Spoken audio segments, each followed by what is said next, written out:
YouTube. This is a video for setting up your Sling player to your DirectTV. As you can see, there's my DirectTV, there's my Sling player. I'm going to turn the light on a little bit so you can see it a little bit better.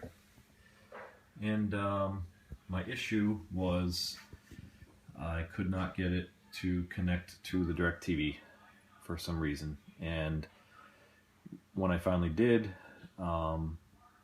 I couldn't make the volume go up and down.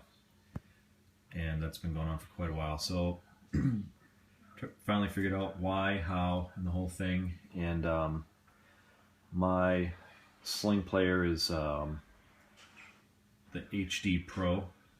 It's a little older. On the back of it, it does not have HDMI inputs. It uses components still, so you have to use those with the red and white audio.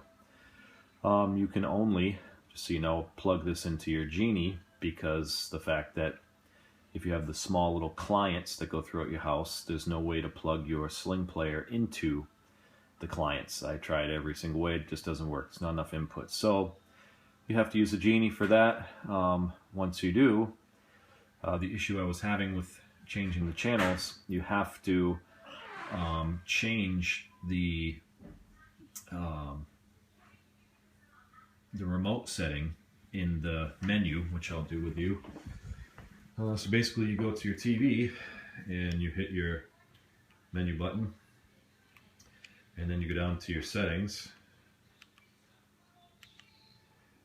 hit your settings, and then you go down to your remote control, and then if you see, it says IR/RF setup. So probably when the HD guy came to your house or DirectTV, he set your remote up to RF, which just means that it would use your internet throughout your house to change the channels. You could be changing the channel from the bathroom to your TV if you wanted to. So you just didn't have to point it at the box, is what I'm saying. So you need to change it to IR. Just hit the settings button once you're on this mode. It'll walk you through it. I just don't want to do it again because I just got everything set up. But basically, once you do it, you just hit that, and a screen will pop up, tell you how to do it. It tells you to hold the mute button and the mute and the select button. So this button and this button, until on the top, this little spot right here blinks twice. Once it blinks twice, I think the code was 691 was the code, and then you push down on the channel button, and then that would change it to IR mode, which is what you need to be able to change channels with your your iPhone or your iPad or so on. And then you have, I don't know if you can see it, this little thing right here. Those come with your Sling player, and it needs to be close to this spot right here. There's a little window. It took me forever to find out because it wasn't working. You can see there's like a little square here that looks like where it would be, but I couldn't get it to work. I had it on top hanging down, would not work. So this will save you some time. You have to place it underneath and right up close to it, and that's perfect. So you do that, and as long as you're on the IR mode, finally you'll be able to do it. You'll have to go through the settings with this, so you have to use a computer to do this, and you can't use your your iPhone or your iPad. You have to go to the computer, to their to the Slingbox website and their setup program, and once it notices your Slingbox on the internet, your home network, then you're going to want to hit configure inputs, and once you do that, it's going to find your Slingbox again and so on, and it'll ask you how you're hooked up to your from the Slingbox to the DirectTV, and you're going to select, if you have the older model that I have, the HD Pro, you're going to select component. If you have a newer one that has HDMI, you're going to select HDMI. So I select component, then it brings you to the next screen, which is to hook up your remote, because it's going to give you a picture.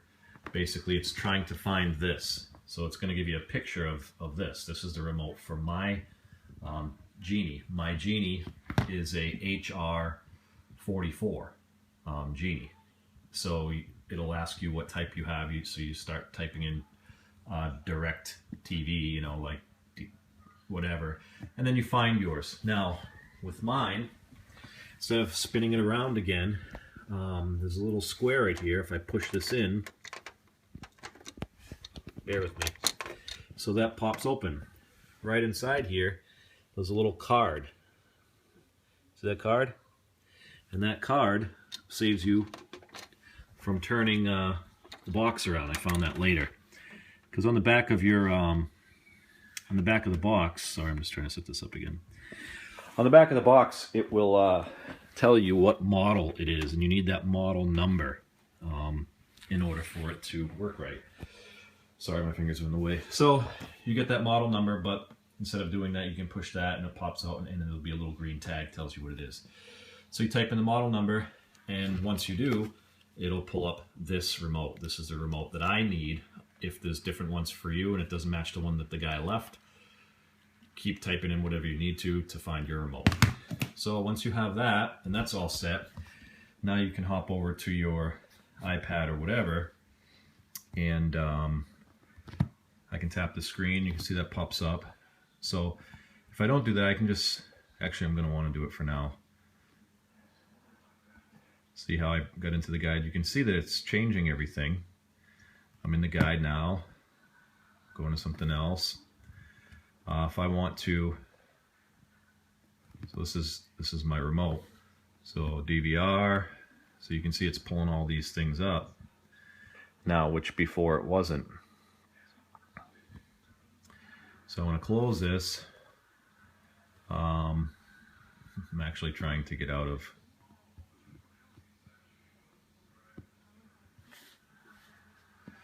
I want to just, let's go to the last channel, see what that does. I want to get to a regular channel right now. See how if I swipe up I can change the channel? And that top little square, you'll see it change actually, probably. Or not. See, I'm still in that mode. I'm going to use my regular remote just to get out of this for now. Bear with me. So now I'm out of that setup that I wouldn't try and get into, and now you can see this is what you'd be seeing on your iPad. So if I just slide my finger up, that should change the channel. Now, it takes a few because you're on the internet. See, now it's changing the channel, and here we go. So now it's all working. I searched the web for quite a while to try and figure this out. This has actually taken me quite a long time. It's actually been months in the process because I just get tired of it. My computer wasn't working right, a bunch of things were going on, and so on and so forth. But just to recap, you have to go to the website. That's the only way you can set the whole thing up originally. You have to go through their process. You have to change to IR on your Genie, and then you select, you know, through this program again, which remote you have. And once you've done all that, also make sure you have that little thing aiming from the bottom of it up closest to you can to that spot right there. And once you've done all that, you should be good to go. And any questions, just hit me up on YouTube, and I'll try and help anybody that I can. All right, guys, that's it. Have a good one.